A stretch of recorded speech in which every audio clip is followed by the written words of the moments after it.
Welcome everybody to another, not another, but first in a while, a Diecast review here on JTN. I'm Joe. As always, kind of your voice through this crazy YouTube channel that we got going. Crazy, just conglomerate now at this point. I want to do some Diecast reviews. It's kind of a way to help promote Circle B Diecast, just Diecast collecting, and kind of promote our affiliateship with them. Remember to use code JTN at checkout on CircleBDiecast.com for free shipping on your order of $20 or more. But this one's a big one for me. Chase Briscoe has been a driver that I have liked for a while, and he was able to get the victory at Darlington in the spring last year. The Xfinity Series' first race back, and we're going to take you through memory lane on it a little bit, show you the crazy finish in just a second, just because I think it really sets up why this car is so unique and so special to me, and probably a lot of other people that have this diecast vehicle. So without further ado, roll the clip from Fox Sports at Darlington. White flag is out. One lap to go. Brought to you by Credit One Bank. Kyle Busch to the inside. Takes over the top spot from Chase Briscoe. And here comes the 98, the outside lane. Tapping the wall. What a race off of turn two. Chase Briscoe trying to hold off Kyle Busch. One last try for the 54. He's the all-time wins leader. Can he get there? Briscoe in the high lane. Kyle Busch down low. Back to the start-finish line at Darlington. It's Chase Briscoe who wins it. What a finish. Obviously, Briscoe's win was a big deal, and you heard it there from Adam Alexander and Clint Blair, and just about how big of a win and how big of a deal it was to hold Kyle Busch off, especially after all the events. And now to this post-race interview, I think is just what solidified my thoughts and my choice of becoming a Chase Briscoe fan, because, again, you just love to see emotion in drivers, whether it be happiness, sadness, whatever it may be. You just like to see emotion in people, and it really helps connect you with the driver or a person in general. Yeah, this is for my wife. You know, this is the hardest week I've ever had to deal with, and Scott is so good, man. Even when I took the lead with 50 to go, you know, I was crying inside the race car, and you know, just emotionally, I wasn't there at all. And just, you know, there's nothing other to say than God is just so glorious. And, you know, I'm obviously happy to get highpoint.com and Ford Performance Racing School in Victory Lane, but this is more than a race win. This is, you know, the biggest day of my life, you know, after the toughest day of my life. So just then to be able to be the best there is you know, so satisfying. Emotion, in the end, is a good thing in racing, and this victory really epitomized that for me. It was a great sight to see Chase Briscoe win, and it's why I got this car in the first place. Again, I like to collect cars that are significant to drivers, to NASCAR, or myself, and this one obviously very significant for the Briscoes, and it's a great car. So let's get into this actual diecast review. Here you see the race win sticker, the card that comes with the car. I've obviously already got the car out of the box. The boxes are the same for all the race win diecast from a given year. Sticker, it's your standard sticker, except it's the win sticker with the red for the Xfinity Series. It's going to match what's on the name rail for Briscoe.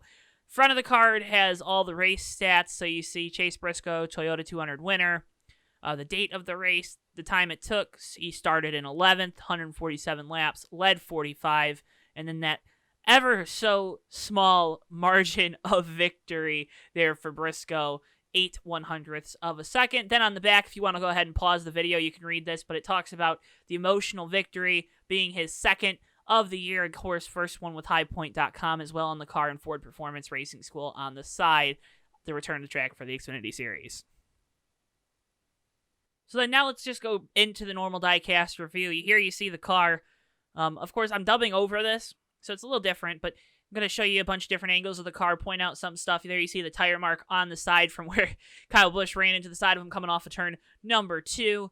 The Briscoe name banner is a little gray. I don't know if that's just something that happened with the actual car. You see the sidewalls of the tires all kind of scratched up. The front, an interesting note about the Stewart-Haas racing cars from 2020 is they had and I'm trying to get it to focus here.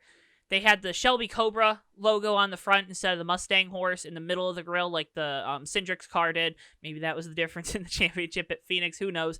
Also, you can kind of see the molding. Lionel hasn't completely updated the Ford Mustang Xfinity tooling yet. I believe that's something that's in the works, or if it's going to be on some of the other race win cars from later in the year for Briscoe and Cindric.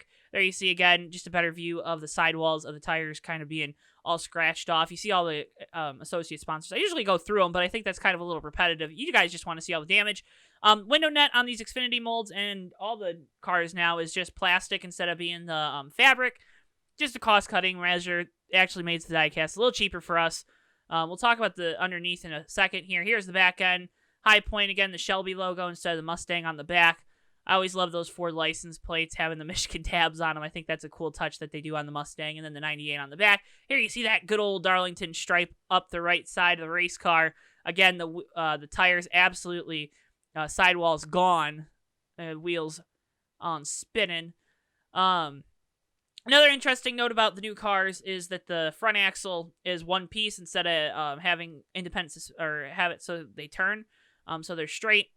There you see again the scratches and whatnot on the front. But here's a couple more good views of the car. I'm gonna go ahead and rotate it around for you, so you can kind of see everything. But Ford Performance was on the side of this car. Highpoint.com was on the hood. They kind of did this throughout the year, so it's a little different than its normal Highpoint scheme in regards to that. Again, just kind of all the little knickknacks all over the car.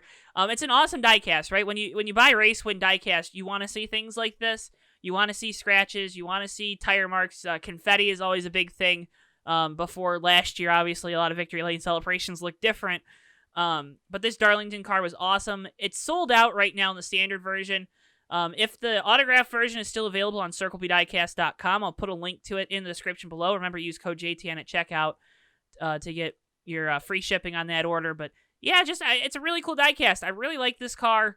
I would get it if you're a Chase Briscoe fan, if you can find it. 2 thumbs up from me. Well, folks, that's going to do it for this diecast review here on JTN. Of course, I give it 5 out of 5, 10 out of 10, 2 thumbs up, whatever 100% is on your scale at home. This car is actually currently sold out on Circle B Diecast, so if you want to get it, you're going to have to find it. But in the future, if you ever see a diecast car you want, Circle B Diecast is the place to go. On your orders of $20 or more, you can use code JTN at checkout for free shipping. That's, again, code JTN. We'll have it in the description below as well as a link to their site. Again, CircleBDiecast.com, best place to get diecast. I've been using them for years and years to get all my cars, including this Chase Briscoe car, and probably all the cars you'll see in these diecast reviews. But with all that being said, thank you so much for watching. I hope you enjoyed. I hope you like these. Leave comments. Leave